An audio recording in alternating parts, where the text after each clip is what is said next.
talaga pagkainan ng una si Luan, which is a wonder. Where does she put everything? Pero bago po yan, alam niyo po ba na sikat na sikat tuwing Pasko sa Amerika ang mga gingerbread houses at saka gingerbread man. Yan ang mga masarap talaga ipamigay tuwing Christmas. Ngayon, kung nagtatanong kayo, bakit?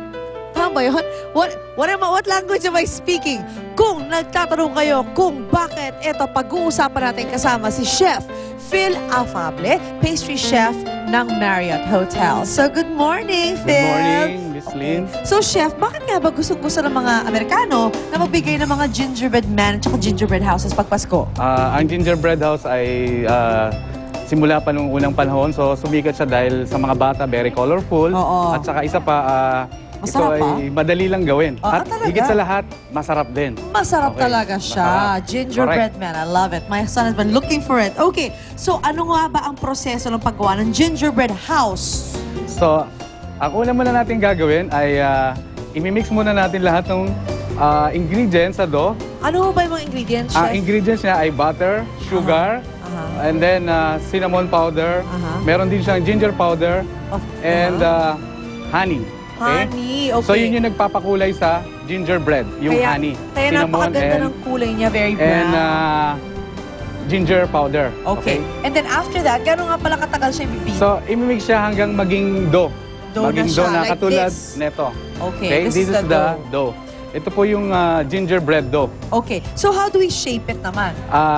Mashi-shape natin siya sa pamamagitan ng pwede tayong gumawa ng mga pattern. Katulad, kunyari, gagawa tayo ng bahay. So, kailangan gumawa tayo ng pattern sa bahay. For example, ito yung sa front ng bahay. Oo. Ito yung bubong ng bahay. Oo. Ito yung magkabilang dingding ng bahay. At ito naman po yung chimney. So basically, you have to, you cut everything. Yes. So using what? Pwede Using ordinary knife? ordinary knife or blade or cutter. So anything. Okay. So ikakat lang po natin siya. nga pala, bago natin nilagay dyan, pinaset natin to, no? Yes. Itong dough ay naset ko na Sige ng lang, mga sir. 2 hours.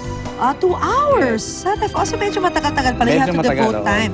And then, pagkatapos natin siya hatiin at ma-shape ng bahay, what do we do? Paano natin siya niluluto? So pagkatapos natin siya So, ito na. ma-cut and then malagay sa tray and then i-bake natin siya sa oven. How long? At saka anong temperature? I-bake natin siya for about 11 minutes. Oh, 11 350 minutes. degrees Fahrenheit. Nga pala, pero paano yung mga taong walang oven? Yung meron lang sila toaster, pwede ba sa toaster ito? Hindi siya pwede sa toaster. Kailangan sa oven talaga. Oven. Kasi you have to set a specific Yes, temperature. Okay. So hindi siya now maluluto pag sa toaster lang. Totoo. So nagawa na natin itong So, cookie. How do we assemble it? So ito na po yung cookies and then ang pag-assemble po niya ay unahin po natin yung mga pinaka-base. Okay? Yung And floor then, niya. oo. Okay. Hindi ko alam And may then, floor pala ang Yes. gingerbread Then house. lalagyan po natin siya ng royal icing. Ito yung pandikit. Yan ang magsaset talaga for everything, Yes. ano? Ito po yung magsaset. Okay. So, ang inuna ko muna ay yung dingding and then Oo. yung back ng bahay, yung sa likod. Tatayo ba yan mag-isa o kailangan hawakan natin siya ng isang oras? Oo, O medyo kailangan mag-hold? matatagalan. Or pwede rin siyang maglagay ng support. Okay. So support is best.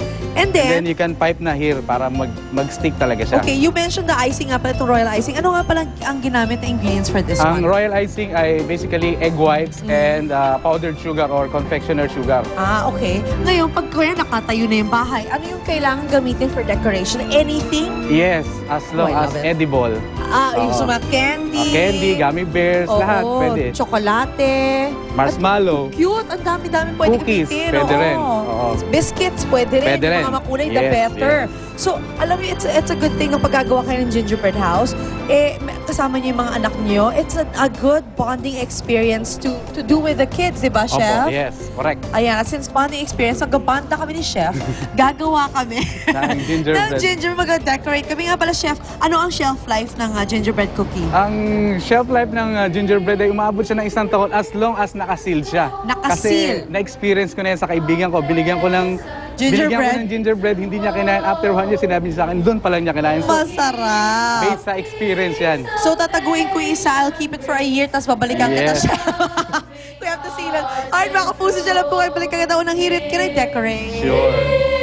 This is Christ the King, whom shepherds guard and angels sing.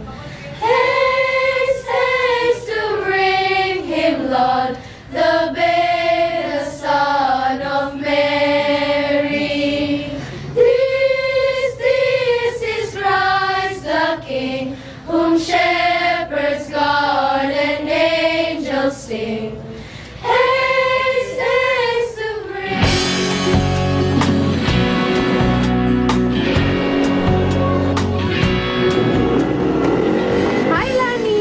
Bakit naman ganyan ang mukha mo? May problema ka ba? Kasi luwan ko lang ang budget ko pambili ng pampabeauty ko saka panregalo sa mga kaibigan. Ay, nako. Yan lang ba problema mo? Alam mo, mag-smile ka na dyan dahil meron akong alam na lugar to solve your problem. Tara na, halika. Ayan, dito sa HBC siguradong may solusyon na yung mga problema mo at dahil ongoing ang kanilang Tatak Exclusivo Sale, you can enjoy up to 80% discount. O diba? Lahat ng beauty products na kailangan mo, pati pang regalo sa friends mo, kayang-kaya mo nang bilhin. Talaga? Talaga? Kasali lahat ng brands ng HBC. Sansan, ang makeup with vitamins. Alu My First. Fortaleza MD, the skincare authority. Fortaleza Professional, the trusted name by the salon experts. Body Recipe, simply natural to pamper your skin. Inigo, always on the go. Salamat, Luan, at masusulit ang budget ko. You're welcome, Lani. Mga kapuso kayo po, don't forget to mark your calendars, December 10 to 15, 2010, ang Tatak Exclusivo Sale ng HBC. Enjoy your shopping and have a happy, beautiful Christmas. Ang bahaging ito ay inihatid sa inyo ng HBC. There's a hero in all of us. Simple individuals who enrich our lives and make us realize that despite adversity, life can still be great. Isang full-time volunteer firefighter ang ating makakasama ngayon. Mula sa simpleng imbitasyon ng kanyang barkada, nauwi sa seryosohang paglilingkod ang kanyang tinahak na landas ngayon. Sir Sherwin, ano po ba yung mga kinailangan yung isakripisyo para makapaglingkod bilang volunteer firefighter? Medyo napabayaan ko na yung immigration status ko kasi nung umuwi ako galing Amerika last 11 years ago, nung nag-expire yung green card ko dahil nga medyo totok ako dito sa bumbero, hindi ko na rin naasikaso ma-renew. Hindi ko rin nabibigyan ng panahon masyado itong negosyo namin, kaya hindi ko rin dahil nga kailangan hindi mo pabayaan minsan yung operations. Siya si Sherwin Lim, isa sa marami pa nating kababayan na handang magsakripisyo para sa kapakanan ng iba. An ordinary person with an extraordinary role in other people's